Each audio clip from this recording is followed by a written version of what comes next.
आज बनवणार आहोत मस्त अशी मटारची आमटी। हिवाळा सुरू झाल्यापासून बाजारात खूप ताजे ताजे मटार येत आहेत। तर मस्त अशी मटारची आमटी कशी बनवायची चला बघूया। जिरं, राई, हिंग, कांदा,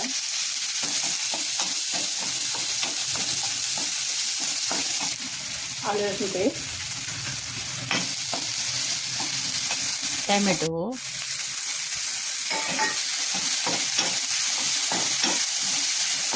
कोथिंबीर,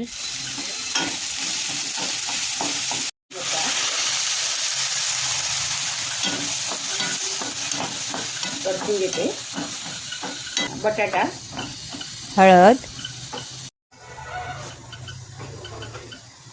घरगुती मसाला, परतून घेते।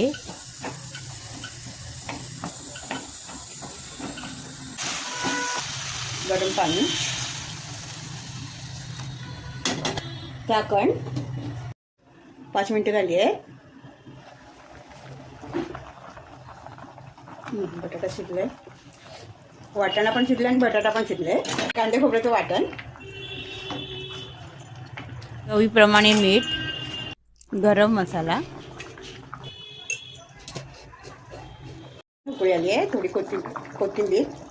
व्हिडिओला लाईक करा, चॅनलला सबस्क्राईब करा। तुम्ही पण अशी मटारची आमटी बनवा, खाऊ घाला।